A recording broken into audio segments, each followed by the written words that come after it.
You said in Hawaii there's a saying which is if can, if no can, still can. So always can.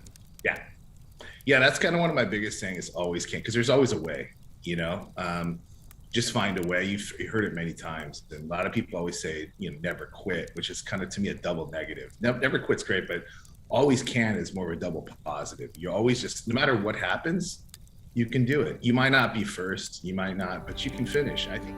Folks, before we start this episode, if you could do one thing, would you please hit that subscribe button? It really helps us out.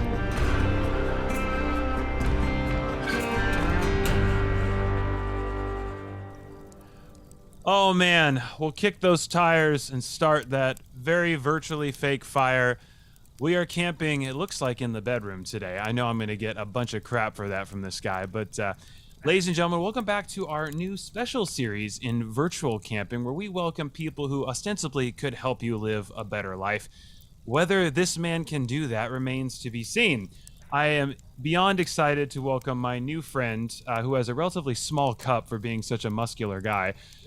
As he says, self-proclaimed, the Baron of Baldness, the hero of Hawaii, trainer to the Avengers. This Thor couldn't lift a hammer before he met this guy. Oh my God. And now we welcome, I'm going to say celebrity trainer, but also trainer to, more importantly, first responders. And thankfully, he responded to my invitation to being on the show. Please welcome the one, the probably the only, the guy named Rolk.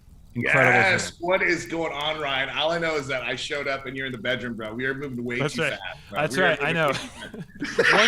one cold email. All right. So holy cow, bro. For those listening right now and cannot see, I have a makeshift studio when I'm traveling, and this happens to be in a bedroom. And I was like, when Rolk says he can do an interview, and all you have is a bedroom, you go with it, right? Bro, look at the soft lighting in the back. Everything's ready for that. Look at that. God. That's right. Well, as we call it, this is where the magic doesn't happen. So anyways, Rolk, thanks for joining us. Okay, so normally I like to just dive in and I want to hear your story and your journey, but because we are beholden to our algorithmic masters, and the average attention span is 5 minutes here. Yes. We got to do the cold open. So I'm going to put you on the spot right here. Sure, brother. Okay. What is one thing you think that the average person, if there's such a thing, could do right now to just improve their overall fitness right now? Bro, like one thing. I think for those of you that are working out already is to do some functional movements and body weight movements. A lot of times people are so focused on lifting weights that you got to get back to just moving. If you can't move without weights, there's no reason to add weights to the equation. You know what I mean? No reason to add load to the equation. So I tell people all the time, try to get down to the basics and start moving. Just get mobility going first, because it's great to be strong, but if you can't move, it doesn't even matter, right? Hey, amen to that. All right, so Rolk, tell us a little bit about your journey. How did you become this? And I know you don't like the term celebrity trainer, but it is absolutely true. You do work with, I mean, I'm just going to embarrass you a little bit, but you've trained Avengers, which we're thankful, because if it weren't for you, they would not have defeated Ultron.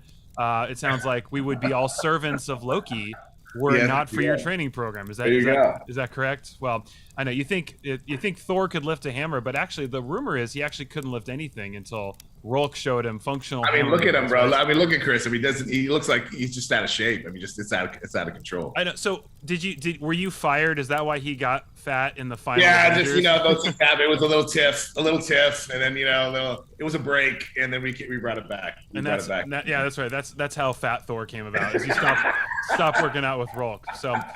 So tell us about your work here. I've seen you've been in Men's Health. You've worked with, like I said, thousands and thousands of first responders across the nation.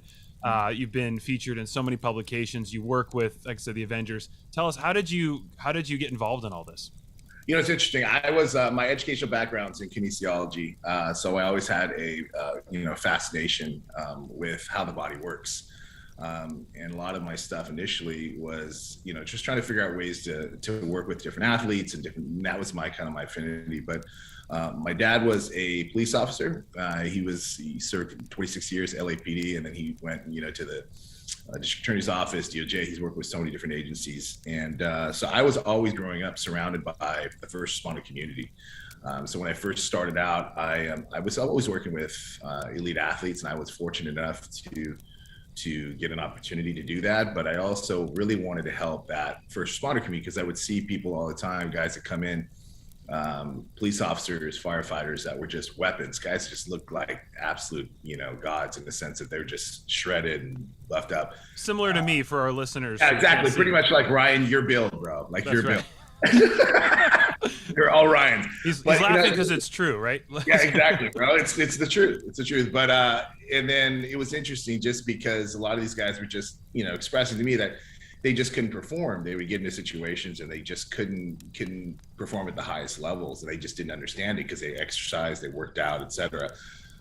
So I started to get really fascinated on why that was and what was going on in that. And that's where kind of my fascination with kind of sensory processing came in, right? And sequencing and how the body works and how the body processes information. And that's how it became applicable to the first responder community. Is, these guys, they are elite athletes, firefighters, elite athletes. They just, their jobs are not winning and losing games. It's all more about life and death, right? So my focus more was on trying to figure out what was going on there. So I delved into that and kind of got into the whole sensory processing perspective and how to improve that, and the proprioceptive system, the vestibular system, and all that. And the guys really, I built a system called RFT, which is a body weight movement that focuses on sensory processing.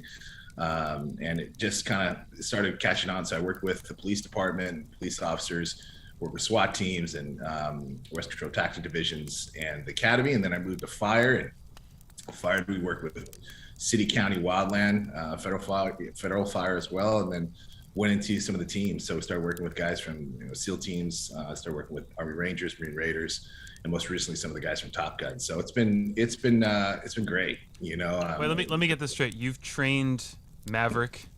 Is that have you worked? Yeah. Or is it I mean, Iceman's not doing so hot, obviously. It was so funny. I have a buddy that I work with. He's one of my trainers, and he's like a Top Gun grad.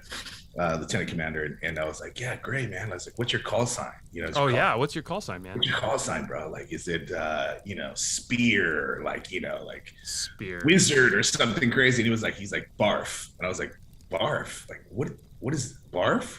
Like, he's like, yeah, it's an acronym for big.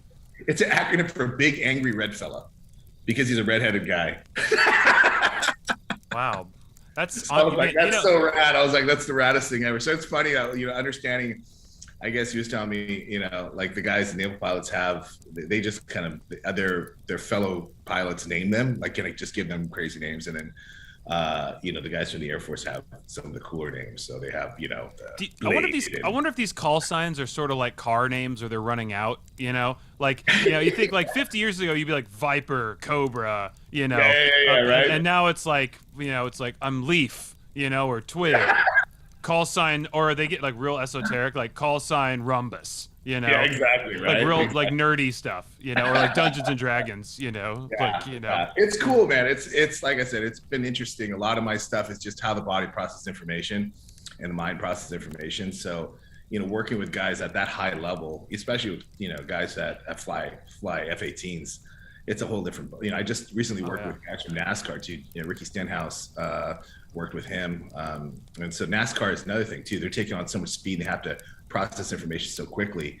Starting to understand that it's more about what's going on up here on top rather than what's going on in the body, So let me just pause here for a minute. So, I mean, for those right now, I mean, you're working with some of the most elite, awesome people in the world. I mean, obviously, I'm sure nothing compares to, being on this show, though, which is probably one of the bigger honors you've had. Exactly. This is a big moment. I mean, so obviously you only work with elite people, so present company included.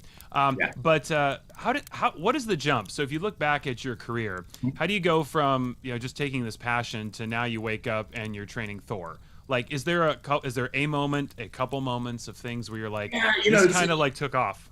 That's a great question, brother. I when I first started doing training and my body weight stuff, a lot of people just thought it was ridiculous. Like I remember getting mocked a lot, and people are like, what's all this stuff about crawling and moving, and people just thought it was ridiculous, And so, but you kind of stick to your guns. You got to focus. I think when you have to have conviction of purpose, for me, my purpose was to try to, change the game a little bit and focus on helping that first responder community, and you stick with it and you just stay on it.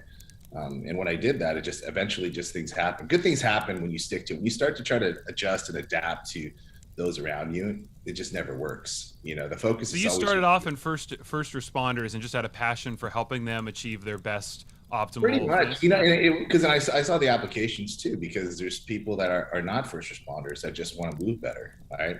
And I started to identify that. I mean, when I first started training, we all started at the bottom, and I didn't have a ton of equipment, so I had to try to figure out and be creative and think of different ways to do things. And it was in line with kind of all my educational stuff that I, studied and researched, and it all just kind of fell into line. But it's just interesting that when you first start out, everyone's always, when you're a little bit different, everyone's always gonna, question it, and you just got to stay true to yourself and stick to your purpose, and good things happen. Good So things as the happen. word gets, so basically then word gets out, like you earn a reputation as being a guy who just, delivers results. Word gets Yeah. around, friend of a friend of a friend says, and then one day you wake up and, Loki's invading the world, and you got to, and the Avengers are like, who do we call? That was cut from the movie, right? Is that you were actually training the Avengers, and Shield, you had a contract dispute with That was, Shield, and yes, that was and they it. let you go. Okay, you were off Pretty in much. Hawaii while this. Yeah, okay. Exactly. It wasn't fictional. It was non. It was non. It was exactly. It was non-fictional. It was So in actually the movies, when Thor disappears for a while, it says he has Valhalla business. It was actually a storyline put in so he could go train in yes, Hawaii. yes, that was it. Yeah, that's what happened. That's what happened. I figured. I'm sticking to it. I'm sticking to it.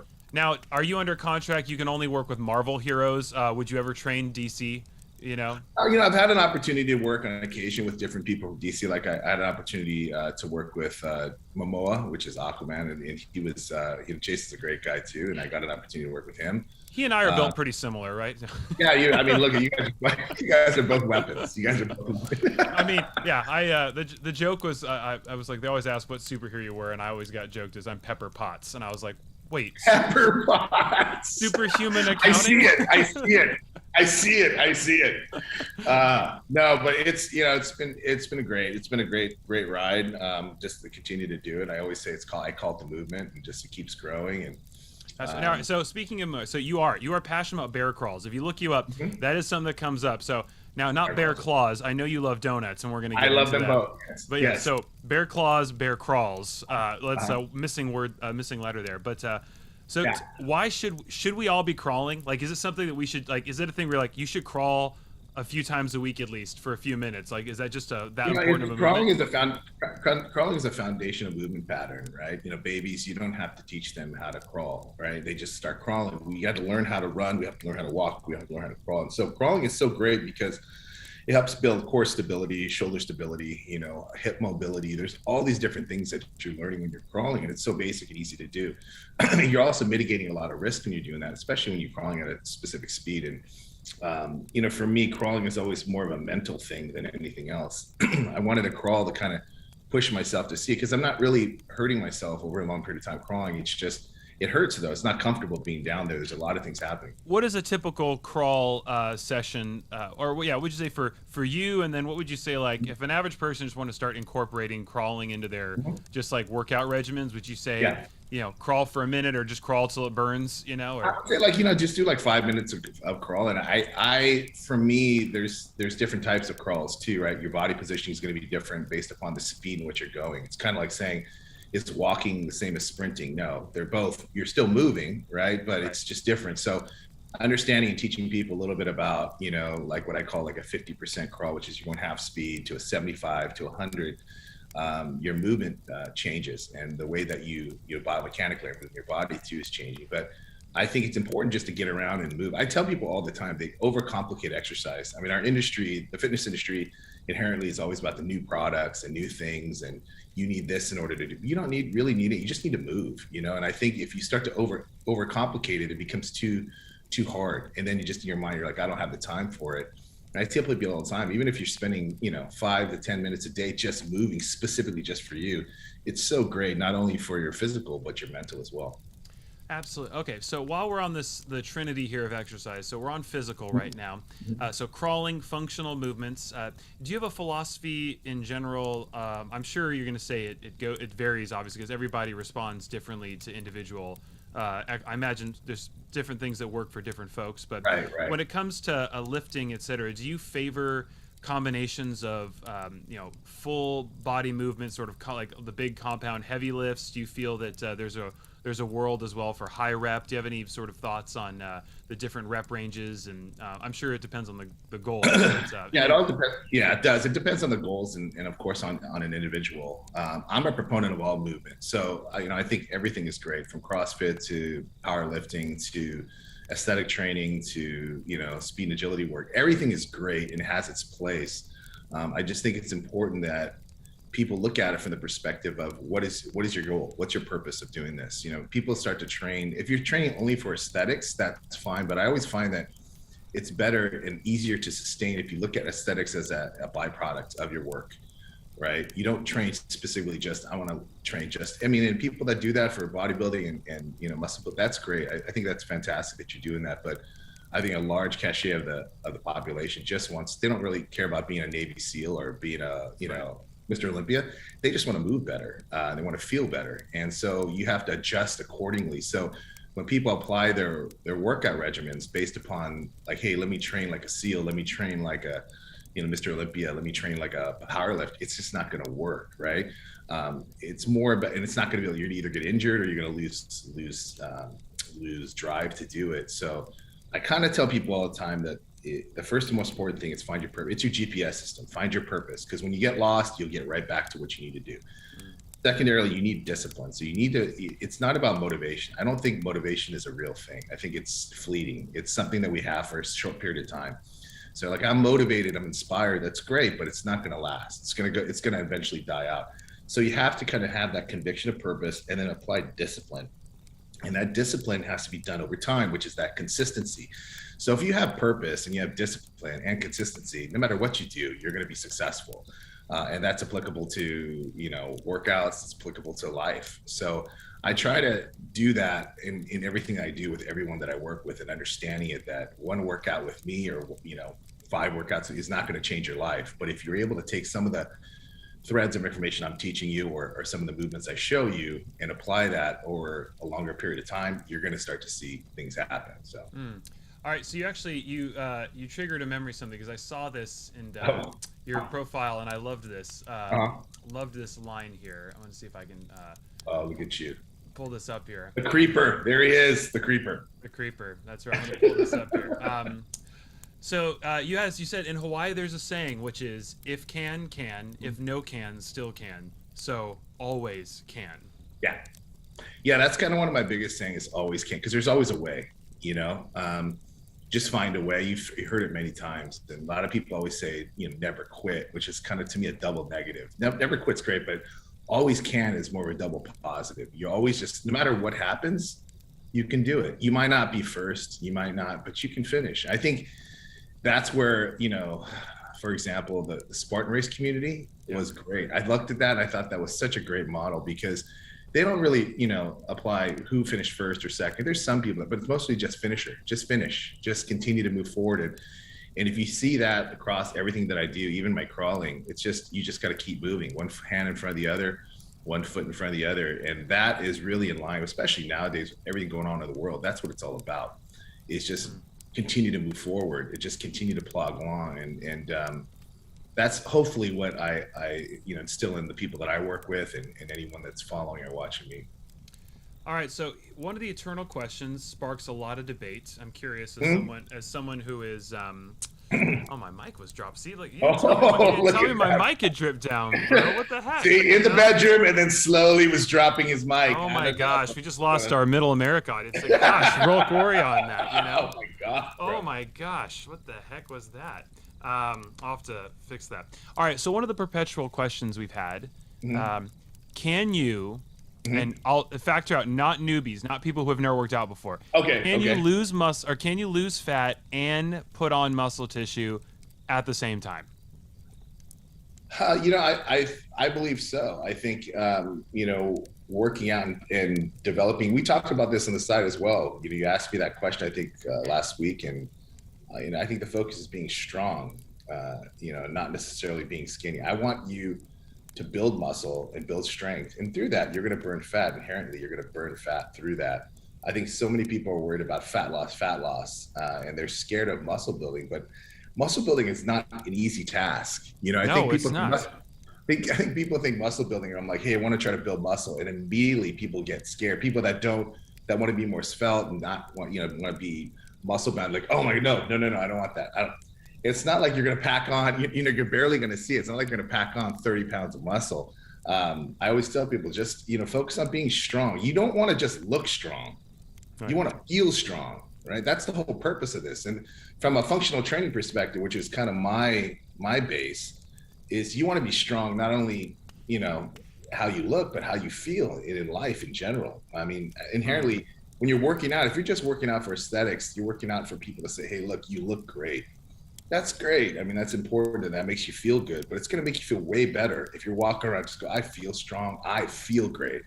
And I think that's true strength, right? That's true functional strength, and that's what I'm all about. And hopefully people kind of can see that through what I kind of put out there and tell people is, no matter what you do, whether you're doing CrossFit, whether you're doing spin, whether you're doing Peloton, whatever you're doing, do it, but do it for you, right? Don't do it for others. And that's the great thing about working out and health, is that that's the one thing we can take care of our bodies and take care of ourselves with it. And you're not being selfish, you're taking care of what's important, which is yourself and being the best you can be. Absolutely. All right. So for that person who's in the awkward middle asking for a friend, who's got, if you've got, for those folks who are like, oh man, I have to choose, like, should I lose weight? Should I gain muscle? You're a proponent of generally like, hey, get as much muscle. It just makes everything easier. I think it's this, is that don't focus on, I think those are byproducts. So I don't focus on, how much muscle can I gain? How much fat can I lose? Is how strong, how much stronger can I get? How much stronger and fit and condition can I be? And everything else will fall into place as it should, don't get so focused on that, and focus more on just, hey, let me just move better. Let me get in better shape. Let me get better conditioned. Let me feel stronger. And wherever you fall, right, like that's where you're going to fall, and then you can assess at that point what you need to do. I think if you focus too much on just the aesthetic component of it, you're going to get frustrated, and it's very easy. That's where people, I think, many times fall off the wagon. They look in the mirror, they jump on the scale, and they're like, oh, it's not happening. It's not happening. Just focus more about what's your purpose and what you want to do. I want to feel like a stronger person. I want to gain some strength. I want to feel a little fitter. I want to be able to move around and not huff and puff. That's what it's all about. Now, diet-wise, I found this fascinating because one of our first conversations about diet, you're like, bro, I eat donuts every day. Now, I imagine that is not prescriptive for the general population. No, it's not prescriptive at all. Please, the donuts is my weakness. I love donuts, man. It's crazy. Hey, everything. No, my mom always says that. Everything in moderation, including moderation. So walk me through a little bit. So generally speaking, you don't have a specific diet or anything you hold to. Would you say it goes for everybody? I have some dietary restrictions. I mean, I don't do well with gluten whatsoever. So I try, and eventually We live in Southern California. It's against the law to have gluten. That's against the law here. Yeah, you could be arrested at that point. Like, there's do you have a mask? Do you have gluten? It's the same thing. Same level. You made a mask joke, not me, folks. But yeah, so I think a lot of it is for me. I can't eat certain things, so I kind of lately, over the course of the last probably year or so, I pulled away even from just from breads and carbs and that kind of stuff, and except donuts. Grain, yeah, except donuts. That's are they gluten-free donuts? They are gluten-free. The only place that is Sidecar Donuts, bro. I knew you were gonna say Sidecar. He's in Newport Beach, folks. Costa Mesa, and Sidecar is my gosh, bro. There's the maple bacon one. Oh, dude, I can't stop, dude. And then the worst part is that smell. They do it so well. They like waft that smell out. Oh my god. Sidecar. This is an open sponsorship availability right now. Paid placement. They're amazing. Yeah. But yeah. So I mean, for me, I eat in moderation, man. I just eat what I can. I don't watch the quantity versus that. Like a lot of times people just go, I'm eating healthy, but you're eating a ton of it, and you don't need to eat that much, So if when you work with first responders, and even so two parts here. When you're working with a general, just like a first responder, someone just wants to get in better shape, do you have a specific program you put them on for eating, or do you just say, hey, look, it's generally speaking, it is a little bit about calories in, calories out, but just make good choices, fill your plate with lots of vegetables, lean meats, and kind of the general guidelines? That is not my area of expertise. I mean, I know some general guidelines in regards to eating. I know that it's very individualized based upon, what's good for your body, what works for you. But I always kind of defer and tell them, hey, listen, talk to a nutritionist, dietitian if you want. But again, I just say you can do things in moderation. Everyone's different. I'm gonna eat differently, and works for me doesn't might not work for you.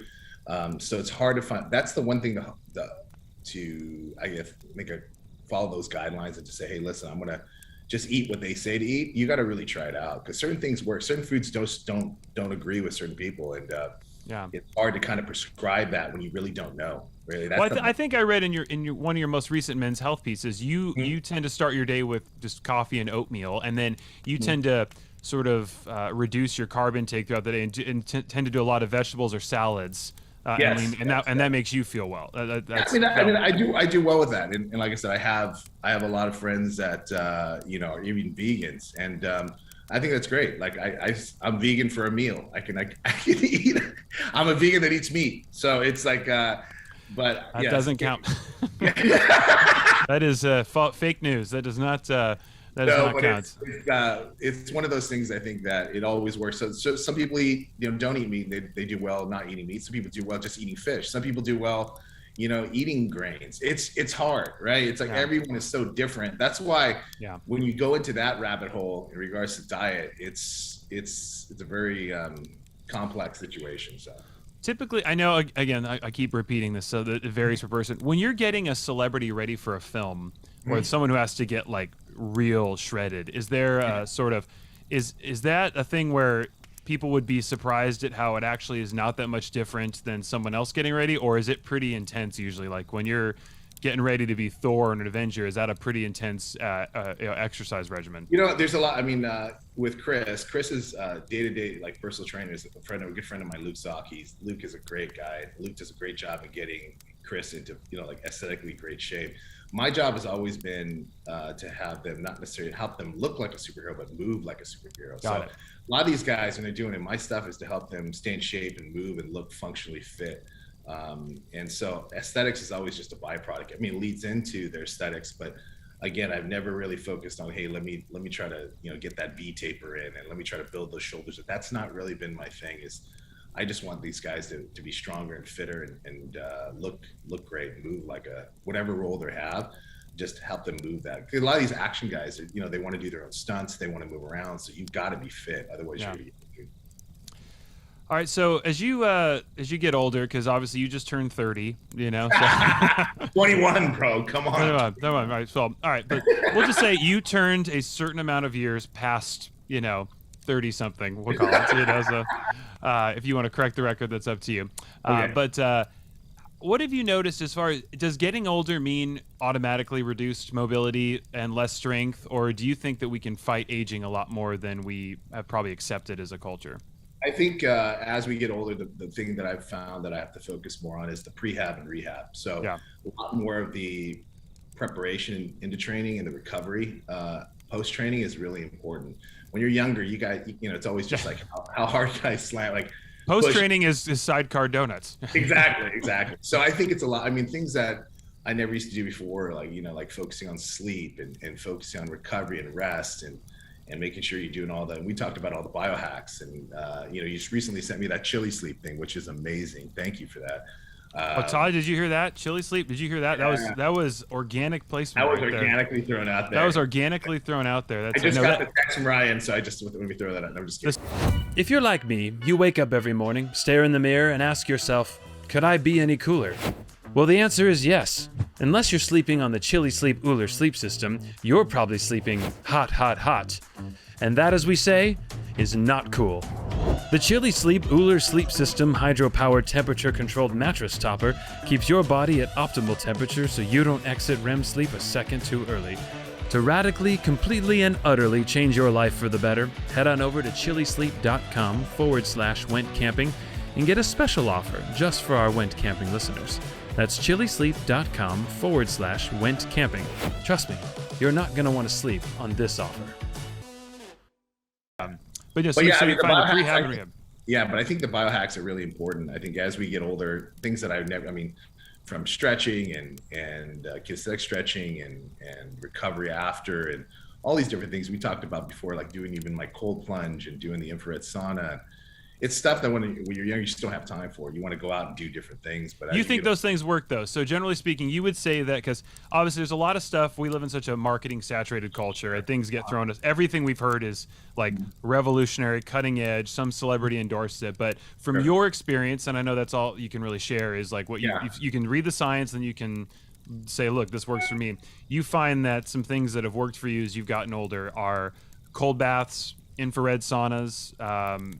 And so tell us how have those like helped you? I think the cold plunge really helped me. I've been doing it now. I got it, gosh, about a month and a half ago. I've been doing it every day. It's a shock when you do it. I used to remember doing cold baths, when I used to play football. I know you did too, like, after training, etc., for inflammation purposes. But Yeah. for me, it's just, it just makes my body feel better. And also with my infrared sauna, getting in there and do that, it's taking time. It takes a little more time for me from a recovery perspective and a preparation perspective and training. But I'm able to train again as hard as I did when I was younger. I just can't do it day back to back to back to back when when you recover that level. I think the output is there, but the recovery to kind of get back in the groove is not. So making sure that you do different things and spending that time, because we all live busy lives, so you don't have the time to do every single biohack, right? Because it would take forever. But choosing the right ones and the ones that work for you. And again, it's a lot like, I feel it's a lot like diet, is that for some people it works, and some people maybe it's not their cup of tea. But for me, the cold plunge to infrared sauna has been massive, and sleep is a massive thing. I don't get enough of it, but I need to try to do better. And again, that's always coming back down to discipline. Like even doing the biohacks.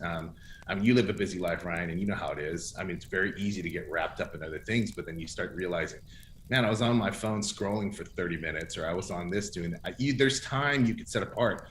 But again, it's discipline. Is instead of doing that, let me just put that down and do something that's good for my body, or do something that's good for me. And I think that's the most important thing. Is I've said it so many times on so many different platforms, is those three things: purpose, discipline, consistency. That's like the magic, to me, the magic recipe for everything across the board. You have those three things, and you talk to guys that are, spec op guys, you talk to firefighters, you talk to, professional athletes, they'll say the same thing. It's, those three things. You have those three things, you're unstoppable. Talk to me a little about peptides. You're a big fan of peptides. That's kind of an area that a lot of people we've heard about, and it sounds less scary than hormones. But are peptides? Would you say they're still sort of pre-mainstream, and like they're getting adopted now as we're learning more and more about them? Yeah, I was introduced to them through my physician and a buddy of mine, and peptides are just amazing. If you really do the research on them, it's these proteins. They're for folks and I just learned what a peptide was too. So correct me, it's an amino acid that is correlated with that codes for a particular function in your body, yes. right? Yes. Because before, as we would take proteins, we get some of it, we just don't get enough of it. So it's kind of identifying which ones help for what, and they've been able to do that. And then you kind of take more of that specific amino. How are peptides administered typically? Mine are just like a vitamin. You just take a vitamin in the morning. Okay, so do peptides also? Do some people inject peptides as well? I don't know. I just take I take a vitamin like in the morning, and it's extra, and I tried it, and it works well. And they have a peptide for almost everything, right? I think so. I only take 3 or 4 of them that are really based upon more of my recovery for me. Just because my body takes a beating all day, not only for the stress of training, but the stress of work and life. I think peptides are great. I'm a huge proponent of them. I've tried them and I use them, and I think they're great, and I think they're safe too. So, all right, we'll have to get some links there. See, and right there, see, folks, that's why this is a special show, because what you were waiting for was a plug for a company that sells peptides. But we're not doing that. We're just talking about that. So you know what? Go do your own research. Figure it out. Figure out if talk to your doctor if peptides are right for you. We could start a peptide Bismol. We could do like a stomach one, right? There it is. What is one of the most inspiring transformations you've seen someone go through from a fitness standpoint? You must have in all the times you worked with someone like some folks who've just done amazing with what cards they've been dealt. Gosh, that's a great question. I think a lot of people in my industry would say it is a remarkable weight loss thing, or someone that lost X amount of weight, and I think those are remarkable stories. But for me, it's always hearing the stories, and I'm trying to think of something that would be applicable to me. But guys that overcome other adversity, like physical disabilities, guys that have been, for example, in the military or something, and they've lost a limb, and they have to learn how to get themselves up and walk again, or guys that have, come across any type of issue, any type of physical or mental trauma, significant, and have to overcome that, because that's just a whole nother level, right? For me, when we look at guys that are facing physical disabilities specifically, and you go, wow, that's inspirational, that's great, and it's great, and you're inspired for a short period of time, and then you walk on, live your life. But they have to continue the rest of their life living that way. And so for them to kind of apply that, and a lot of these guys, mentally get depressed or they get sad, and they're able to kind of pick themselves up and not say poor me, and figure out ways to, be the best, live the best life. That is the most inspirational thing to me, because you look at that, you look at yourself and you become kind of a little introspective. You look at yourself, say, hey, listen, man, I mean, Dick can get up, and he's only got, he lost a leg and an arm, but he's still moving around. He's getting the work done. He's applying purpose, he's applying discipline, he's applying consistency. That's the most inspiring to me. And people that face adversity and overcome it is always going to be my favorite thing to see. I'm always rooting for people. I always try to be a positive influence, and I gravitate to that more than looking at people and being negative in any capacity. I'm always rooting for people, because I think we need more of that. And I think that's something that kind of feeds my soul and feeds my drive to continue to do what I do. I love that. We love asking people this question. If you could talk to yourself 10, 15 years ago, maybe 20 years ago, since you're slightly over 30, what would you grab young Rolk by and say, bro, listen to me. Listen to me, bro. I think that's a great, man. You got great questions, bro. I think I would probably tell myself that say everything's gonna be okay. Everything's gonna be okay, because when you're faced with it, you're gonna, a lot of people look back. I wish this didn't happen to me. I wish this didn't happen to me. And I can't say that. Everything that's gone has kind of brought me to where I am right now. And when you're in the moment and you're younger, you think that the world's going to end. You think that it's, you either all the failures that you have, you think that they're magnified in your mind, in your world, and from your lens. And I think as you get older, you realize that it really doesn't matter, and less of, it doesn't really matter what others think of you. It's what you think of yourself, is the most important thing.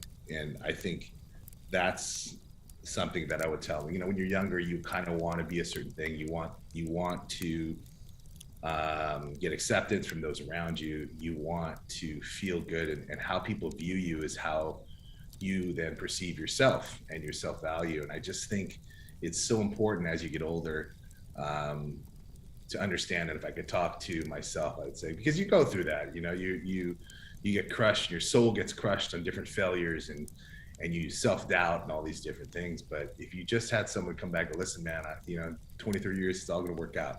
You just got to go through this. It's a process. And I think I would have taken things with more grace than maybe I did, just because, you're faced, when you're younger, you faced anger and sadness and all these different things, and you face adversity, and realize, hey man, it's just part of the process. It's part of it, and when we're young, we look back and go, they don't know what they're talking about. They're old, they don't understand, they don't get me. And then when you're older, you look back and go, man, yeah, they're right. They're right on a lot of those things. You're just like, man, this is so weird how it works. And but yeah, You're a dad now, right? Yeah, dad. Yeah, two boys. Two boys. How old? 15 and 8. 15 and 8. Okay. What do you want your boys to know? Like, what are some major values you want to instill in them? With my boys, I always tell them, follow what I do, not what I say. Because, and that's, I think, echoed across the board to everything, is people think, I tell my kids this all the time, it doesn't matter. Our kids are so smart. They look and see what you do. How do you conduct yourself on a day-to-day basis? Do you have integrity? Do you work hard? Do you follow through? If you make them promises, do you follow through, or do they just empty?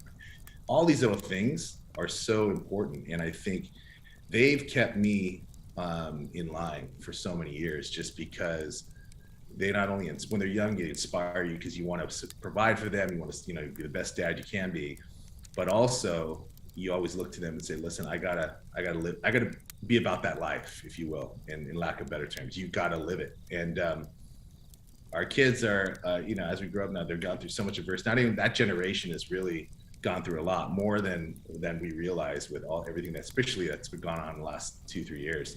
And so it's more important than ever to make sure that they'll self-confident, self-assured that everything's going to be okay. It's similar to what I told myself. You said, like if I could talk to myself, I say the same thing: is everything's going to be okay. I know it seems bad now, but it's going to work out, and just continue to move forward with it. So someone out there needs to hear it's going to be okay. Yeah, it's going to be okay. It's going to be. It seems bad, but and one of the things that is also that every day the life just keeps moving, man. It doesn't stop because you had a bad day. It doesn't stop because of huge success or huge loss or failure. Next day the sun comes up, sun goes down. It just keeps moving. So you have to flow with it. Otherwise you're just going to pull yourself out of the game. You're stuck on the sidelines and you can't experience any of it. You can't experience the highs if you didn't experience the lows. You just can't. You can't. And I heard a good saying once. It said, if you haven't lost, you haven't failed, you're not even trying. You're not even trying. You have to fail. Like, try to fail. Like, work hard. And if you start failing a lot, you're doing the right thing. That means can I use that as my autobiography? Try to fail. The Ryan. Try to fail, dude. Try to too big to fail. Right. Try too big to fail. Yeah. Try to fail.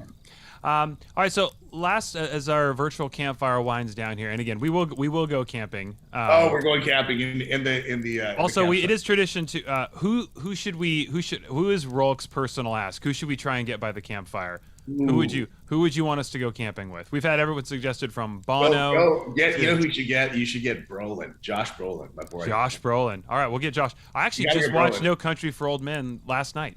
He is, dude. He is a legend of legends, brother. He is. He's such a good dude, number one. But dude, so damn funny and no filter. The thing I love about Josh, no filter. Like, you're just gonna get the real Josh, and he's never fake about anything. He's never he doesn't approach anything with like any preconceived. It's just him, and that's what's the beautiful of it. I love guys that are just real like that. That are just. So you're saying with the snap of a finger, I could have Josh Brolin join the show. Yeah, he will. Yes, with a snap. Should I tell him? I said, look, Rolk's gonna hunt you down, Thanos, if you don't join in whatever universe you're not gonna be here. All right, Josh.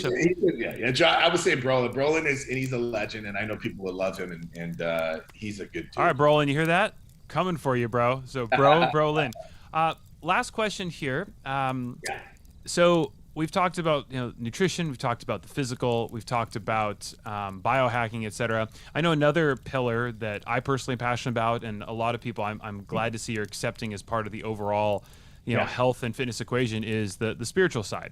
And so you talk a lot about purpose, etc. So just kind of like high level, like do you pray? Do you have is there a spiritual perspective to anything that you in your training or in your health, or just like as far as how you like to live life? Because I love that you mentioned.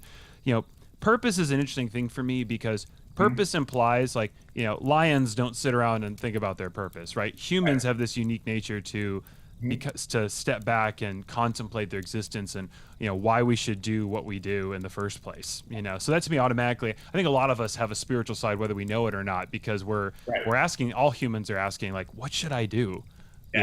And that's a unique thing. So any Rolk thoughts would be welcome. I think it's important. I think it's always important to have that aspect of whatever your beliefs are, to have, that you're part of something much bigger than yourself. But also, as using that analogy that you talked about the lions, I agree with that. It's just, we as humans have the one thing that's choice, right? We have choice. Yeah. No matter what the situation is, no matter how hard things are, there's things you have to do. I understand. But in your life, there's things that you want to do, you can or cannot do. There's certain things we all have to do, understood. But we do have a choice in how we live, how we conduct ourselves, what kind of person we want to be. And, that separates us from everything else, because all the other animals they just do they don't really have a choice with things. They just do things, and that's inherently what right. separates them. I think Kevin it's Gazelle, the Gazelle's on the menu. That's pretty much yeah, it. exactly. Lean You know, meats. exactly. So I think that's where, if we can instill that in people, understand, hey, listen, I know things are hard at times. Like, I had to do it. I get it. Sometimes we have to do certain things, but if you really analyze it, sometimes we can make good choices, better choices in our lives. And we all make mistakes, and we always misstep, but that's a part of it. And we have to forgive ourselves and realize we're not perfect, and just do our very best. But like I tell people all the time is, don't be so hard on yourself. You know, we're all going to fail. We're all going to lose.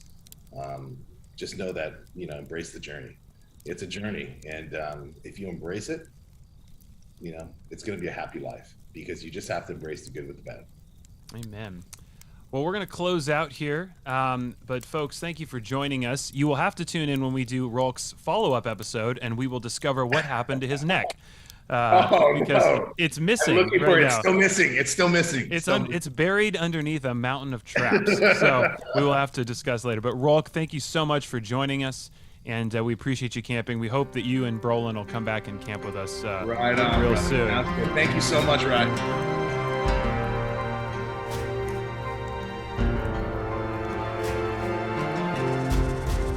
Thanks for joining us, folks. If you want to help us out, and we're confident you do, go ahead and hit that subscribe button here on our YouTube channel.